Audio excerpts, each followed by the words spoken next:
पुढचं प्रकरण येत आहे भूगर्भ रचना. महाराष्ट्रातलं भूगोलमधलं हे तिसरं प्रकरण येत असतं बघा.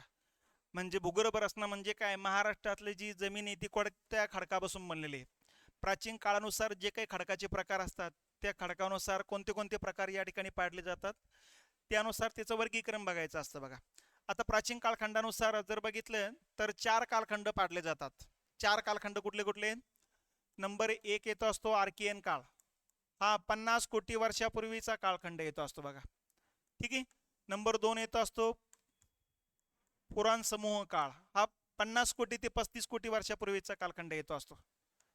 त्याच्यानंतर येत असतं द्रविडियन कालखंड. हा कालखंड आपण बघितला तर 35 कोटी ते 10 कोटी वर्षापूर्वीचा कालखंड आहे. आणि चौथा प्रकार येतो असतो आर्यन काळ. हा 10 कोटी ते 3 कोटी वर्षापूर्वीचा काळ आहे.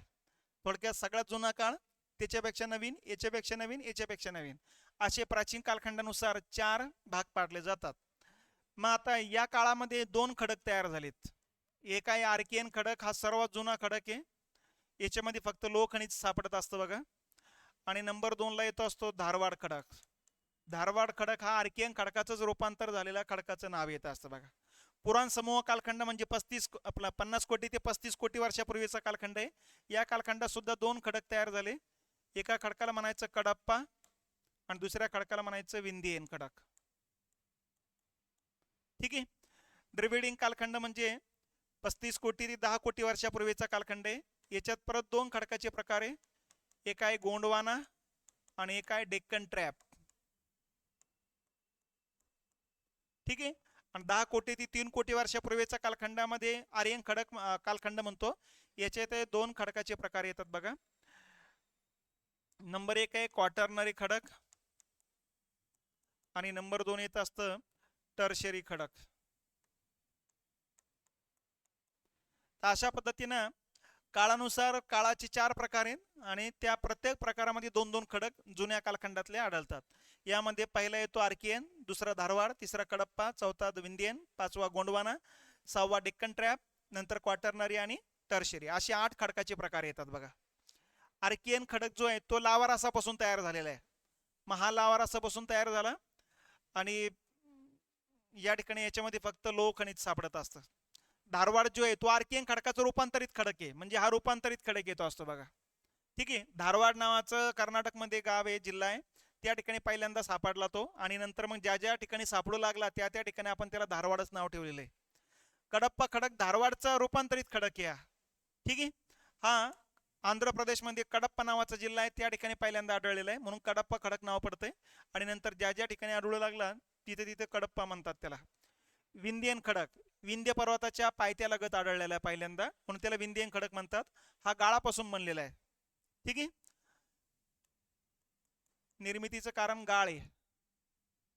हे निर्मितीचं कारण लावा रस आहे. याचे निर्मिती कारण रूपांतर आहे. ठीक आहे.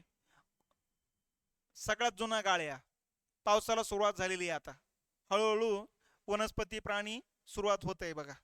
गोंडवाना हा पण गाळापासून तयार होतो खडक, हा पण गाळाचाच आहे आणि हा अलीकडच्या काळातला गाळ आहे.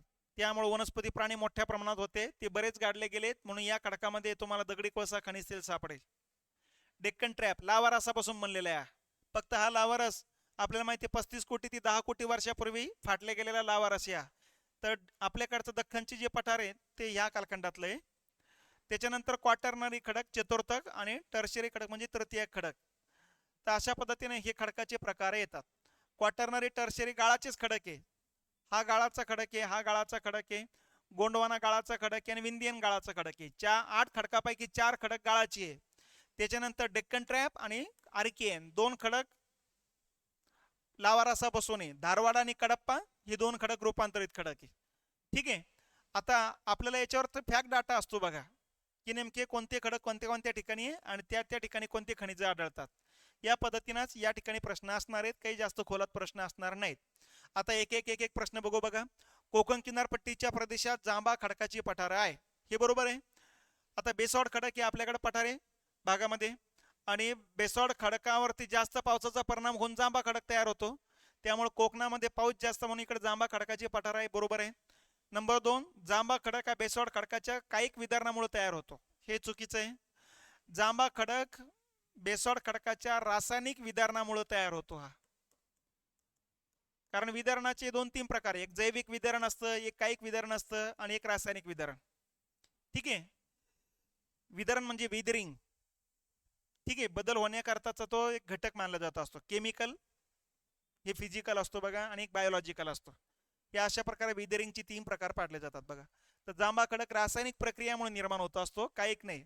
कायिक म्हणजे काय की या ठिकाणी ऊन वाऱ्या पावसामुळे हळूहळू खडकाची झीज होत जाणे, तर त्याला कायिक प्रक्रिया म्हणतात. जसं आपण नागाटी करून मोठमोठं ढेकळत बाजूला काढू शकतो बघा, ती कायिक आपल्या प्रयत्नामुळे ते बाजूला झालेले असतात बघा, त्याला कायिक विधान म्हटलं जात असतं. ते इथं फक्त बरोबर आहे किंवा ब बरोबर नाही, उत्तर येतं मग 2 नंबर ब बरोबर नाही. ठीक आहे. त्याच्यानंतर महाराष्ट्रातील कोणत्या भागात बेसॉल्ट खडकाची जाडी सर्वात जास्त आहे? मग आता महाराष्ट्राच्या सर्वात जास्त जाडी पश्चिम भागात येत असते, जिथं सह्याद्री डोंगररांगा येतात. 2200 मीटर येते बेसॉल्ट खडकाची जाडी या पट्ट्यामध्ये. त्याच्यानंतर पुढचा मुद्दा बघा, जोड्या लावा आहे. एका बाजूला आर्कियन श्रेणीची खडक, धारवाड खडक, विंध्ययन खडक आणि गोंडवाना खडक. हे बघा, विंध्ययन खडक एकाच जिल्ह्यात आहे, चंद्रपूर जिल्ह्यामध्ये, त्यामुळे याचं उत्तर चंद्रपूर कुठे आहे येता येईल बघा. क च 4 पाहिजेत. क च 4 कुठे आहे इथं आहे, 3 नंबरचं उत्तर येत आहे. ठीक आहे. त्याच्यानंतर जर बघितलं तर गोंडवाना खडक 5 जिल्ह्यामध्ये आहे आपल्याकडे, हे नेहमी लक्षात ठेवायचं. विंध्ययन खडक फक्त एकाच जिल्ह्यात आहे, चंद्रपूर. गोंडवाना खडक 4 जिल्ह्यामध्ये आहे. Number 1 Yavatmal, number 2 Chandrapur, number 3 Gadchiroli, number 4 Amravati आणि नंबर 5 नागपूर. ठीक आहे. त्याच्यानंतर आपण या ठिकाणी जर बघितलं धारवाड खडक, तर धारवाड खडक आता हे बघा, हे गोंडवाना आहे, इथे यवतमाळमध्ये येत असतं. ठीक आहे. आर्कियन खडक जो आहे, आता हे बघा 1चं 3 दाखवलेलं आहे, तर हे 3, हे थोडं अंतर पाहिजे होतं. नांदेड सिंधुदुर्ग जिल्ह्यामध्ये आणि धारवाड खडक 1 नंबरला येत असतं. आता धारवाड इथं आर्कियन खडकच होता, धारवाड खडकात रूपांतर झालेले. आर्कियन खडक जो आहे महाराष्ट्रामध्ये भरपूर जिल्ह्यामध्ये आहे. आता महाराष्ट्राच्या डोळ्यासमोर नकाशा जर आणला तर सगळ्यात पहिला आढळतं आपल्याला सिंधुदुर्ग जिल्ह्यामध्ये. नंबर 2 कोल्हापूर जिल्हा आहे, नंबर 3 नांदेड आहे, नंबर 4 यवतमाळ, चंद्रपूर, गडचिरोली, भंडारा, नागपूर. हा जो पार्ट आहे आर्कियन खडकाचा आहे. ठीक आहे. इथे भंडारा, गोंदिया, कोल्हापूर सगळे येतात, परंतु या ठिकाणी यातले काही काही जिल्ह्यामध्ये आता धारवाड खडक तयार झालेला आहे. ठीक आहे. त्यामुळे साहजिकच इथं हे नांदेड आणि सिंधुदुर्ग बरोबर येईल आणि हे बरोबर येतं बघा. तर या पद्धतीनं आपल्याला उत्तर येतंय 3 नंबर. पुढचा मुद्दा येतो, भू हालचालीपासून मुक्त असलेल्या प्रदेशाशी वर्णन कोणत्या प्रदेशाचे केले जाते? माता इथं सह्याद्री किनारपट्टी, तापी नदी खोरे, महाराष्ट्र पठार. ठीक आहे. याचं कारणच आहे की 12 कोटी ते 8 कोटी वर्षापूर्वी जो ज्वालामुखी या ठिकाणी फाटला, भेगी ज्वालामुखी, त्या भेगी ज्वालामुखीतून बाहेर पडलेल्या लावा रसाच्या संचयनातून हा पठारी प्रदेश तयार झालेला आहे. त्यामुळे साहजिकच सर्वात स्थिर प्रदेश कोणता आहे तर पठार आहे. सह्याद्रीमध्ये थोड्याफार हालचाली चालू राहतात, भूस्खलनाच्या घटना चालू राहतात किंवा भूकंपाच्या घटना सुद्धा, कोयना वगैरे स्थान महत्वाचं येतं. कोकण किनारपट्टीवर सुद्धा किनारपट्टीचा भाग खाली खचत जाण्याची प्रोसेस चालू आहे, त्यामुळे त्या ठिकाणी सुद्धा हा भाग स्थिर नाहीये. तर हे भाग स्थिर नाहीये. तापी नदी खोऱ्याचा पार्ट सुद्धा बऱ्यापैकी स्थिर आहे, पण तो पठाराचाच भाग आहे, हेही विसरता कामा नये. त्याच्यानंतर धारवाड श्रेणीचे खडक महाराष्ट्रात कुठे आढळतात? मग आता सिंधुदुर्ग अमरावती दिलं, अमरावती यायला नको पाहिजे होतं इथं. ठीक आहे. इथं भंडारा आणि सिंधुदुर्ग जिल्ह्याला आहे, इथं चंद्रपूर यायला नको होतं, इथं नंदुरबार धुळे यायला नको, म्हणजे उत्तर येत असतं भंडारा आणि सिंधुदुर्ग. ठीक आहे. नंदुरबार धुळ्यामध्ये जर बघितलं तर जे काही टर्शरी खडक आहे, तो टर्शरी खडक त्या ठिकाणी आढळत असतो, कारण हा अलीकडच्या कालखंडातला गाळाचा खडक येतो. कलादगी श्रेणी आणि पैनगंगा श्रेणी, तर ह्या कडप्पा खडकाचे प्रकार पाडले जातात बघा. ठीक आहे. त्याच्यानंतर जांभ्या खडकात सर्वाधिक आढळणारे खनिज कोणतं आहे? तर जांभा खडक आहे, याचा अर्थ त्या ठिकाणी सगळ्यात जास्त ॲल्युमिनियम आहे 1 नंबरला, 2 नंबरला लोह आहे, 3 नंबरला मॅग्नीज आहे. मग आता खाली पर्याय बघू. दगडी कोळसा अजिबात आढळणार नाही, ठीक आहे. अभ्रकाचा चून खडक हे कडप्पामध्ये जास्त आढळतील. सिलिका मॅग्नीज हे किनारपट्टीवर जास्त आढळतात. लो आणि ॲल्युमिनियम. बॉक्साईड म्हणजेच ॲल्युमिनियम, कारण बॉक्साईडचं शुद्धीकरण केलं तर ॲल्युमिनियम तयार होत असतो.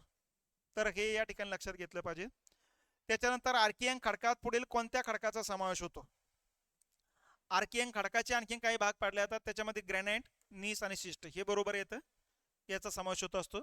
जांभा खडक म्हणजे थोडक्यात तो बेसॉल्ट खडकाचा भाग पाडला जातो असतो बघा. ठीक आहे. त्याच्यानंतर पुढचा प्रश्न येतो, महाराष्ट्रातील कोणत्या नदीच्या खोऱ्यात हिमयुगीन गाळाच्या थरापासून सुपीक मृदा तयार झालेली आहे? ठीक आहे. सर्वात सुपीक जी काही मृदा आहे ती तापी आणि पूर्णा खोऱ्यातली, आणि ही सर्वात जुनी हिम कालखंड असतानाच्या कालखंडात निर्माण व्हायला सुरुवात झालेली आहे.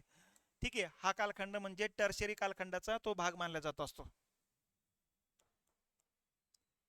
त्याच्यानंतर पुढील विधाने विचारत घ्या. राज्यसेवेचा प्रश्न आहे. कडप्पा श्रेणी ही पैनगंगा आणि गोदावरी नदीच्या खोऱ्यात आढळते. बरोबर आहे. आता बरोबर आहे का? आहे म्हणजे हा पर्याय बरोबर असण्याची शक्यता नाही. हा बरोबर असण्याची शक्यता नाही. हा एक किंवा 4 नंबरचं उत्तर आहे. आता 2 नंबर वाचावं लागेल. ठीक आहे. धारवाड खडक श्रेणीमध्ये लो खनिज आणि मॅग्नीज सापडते. बरोबर आहे. ब पण असलं पाहिजेत. याचा अर्थ उत्तर काय? 4 नंबर आहे. क वाचायचं असलं वाचू शकतो. गोंडवाना श्रेणीमध्ये दगडी कोळसा मुबलक प्रमाणात आहे, कारण गाळाचा खडक आहे आणि यामध्ये मोठ्या प्रमाणात वनस्पती प्राणी गाडले गेलेले, त्यामुळे क हे बरोबर आहे. याचा अर्थ उत्तर 4 नंबर बरोबर आहे.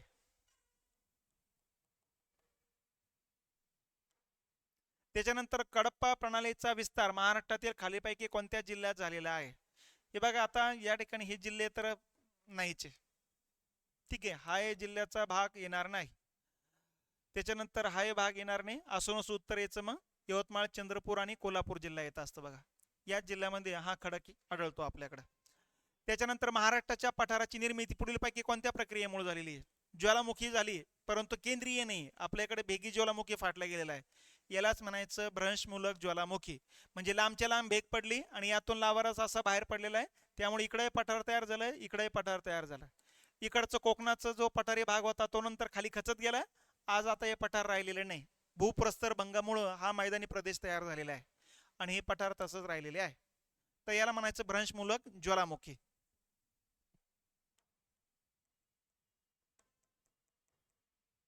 पुढचा प्रश्न येतो, महाराष्ट्रातील पठारावरील मूलभूत खडक कोणता आहे? मग आपल्याला माहिती आहे महाराष्ट्रातल्या पठारावरचा मूलभूत खडक येत असतो, सगळ्यात पहिला खडक येतो असतो आर्कियन खडक. त्याच्यानंतर 2 नंबरला येतो असतो बेसॉल्ट. तर मूलभूत खडक विचारलेले आर्कियन खडक येतो असतो. ठीक आहे. त्याच्यानंतर महाराष्ट्राच्या भूरचने संबंधीची विधाने पुढे दिलेली आहे. त्यापैकी चुकीचे विधान कोणते? चुकीचे विधान ओळखा सांगितलेले. वराड म्हणजे पश्चिम विदर्भ, चंद्रपूर, गडचिरोली, भंडारा, गोंदिया या जिल्ह्यात अल्प प्रमाणात आर्कियन खडक आढळतो. ठीक आहे. बरोबर आहे. नंबर 2. आता हे वराडात म्हटल्यानंतर या ठिकाणी आता हे जिल्ह्यात यायला नको होते. पुढे बघू. कडप्पा प्रकारचा खडक कलादाजगी सिरीज या नावाने कोल्हापूर आणि सिंधुदुर्ग जिल्ह्यात आढळतो. बरोबर आहे. अहमदनगर, बीड, उस्मानाबाद जिल्ह्यामध्ये गाळाचे संचयन खडक आहे का? नाही. कोकणात सिंधुदुर्ग जिल्ह्यात अतिप्राचीन खडक आर्कियन खडक आहे का? आहे. आता आपल्याला चुकीचे विधान विचारलेलं आहे. मग आता चुकीचे विधान येतं 3 नंबर, कारण इथं गाळाचे खडक नाही आहे आपल्याला. आता हे वराडात विचारलेलं आहे, याचा अर्थ एकदम आता हा पूर्व विदर्भ येतो असतो. याला थोडक्यात म्हणायचे विदर्भ या जिल्ह्यामध्ये आर्कियन खडक आहे, हे लक्षात घेतलं पाहिजेत. याचा अर्थ चुकीचं काय? तर चुकीचं हे विधान आहे, म्हणजे आपलं उत्तर हे 3 नंबर येत असतं. त्याच्यानंतर सिंधुदुर्ग जिल्ह्याच्या पूर्व भागात कोणत्या प्रकारच्या खडकाचे प्रमाण जास्त आहे? मग आता सिंधुदुर्ग जिल्ह्यामध्ये आपल्याला माहिती आहे सर्वात जास्त खनिजे सापडतात, आणि खनिजे जास्त सापडत असल्यामुळं इथं आपल्याकडे ग्रॅनाइट, हार्नवेड आणि मायक्रोसिस्ट हे खडक या ठिकाणी मोठ्या प्रमाणात आढळतात.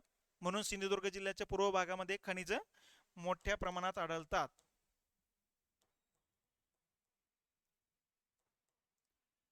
त्याच्यानंतर गोंडवाना खडक समूह महाराष्ट्रातील पुढीलपैकी कोणत्या जिल्ह्याच्या गटात दिसून येतो? आता गोंडवाना तुम्हाला अगोदरच सांगितलेले 5 जिल्ह्यात आहे. अमरावती, नागपूर, यवतमाळ, चंद्रपूर आणि गडचिरोली 5 जिल्ह्यामध्ये येतो. आता इथं कोल्हापूर येणार नाही. त्याच्यानंतर बीड धाराशिवचं तर काही संबंध लागणार नाही. नागपूर येईल पण वर्धा येणार नाही, चंद्रपूर यवतमाळ येईल. बघू, अहमदनगर नाशिक हे येणार नाही, म्हणजे याचा अर्थ हा उत्तर यायचं. ठीक आहे, कारण जास्तीत जास्त पर्याय आपल्याला घ्यावा लागेल. त्याच्यानंतर जोड्या लावायचं आहे खडक, आणि या खडकाच्या जिल्हे आहेत बघा हे. माता गोंडवाना श्रेणीचे खडक, गोंडवानाच्या श्रेणीचे खडक आपल्याला माहिती यवतमाळ आणि गडचिरोली जिल्हा आहे, हे बरोबर येईल. त्याच्यानंतर विंध्य श्रेणीचे तुम्हाला सांगितलं एकाच जिल्ह्यामध्ये 1 आणि शेवटी 4, म्हणजे उत्तर येत आहे 3 नंबर. ठीक आहे. आर्कियन खडक इथं सिंधुदुर्ग जिल्ह्यामध्ये येतं, धारवाड येतं असतं, भंडारा आणि गोंदिया जिल्ह्यामध्ये. तर अशा पद्धतीनं हा एक जिल्हा या ठिकाणी आपला, सॉरी, हे एक प्रकरण या ठिकाणी लक्षात घ्या. यावरचे प्रश्न लक्षात घ्या. यावरती प्रश्न शक्यता थोडी कमी असते.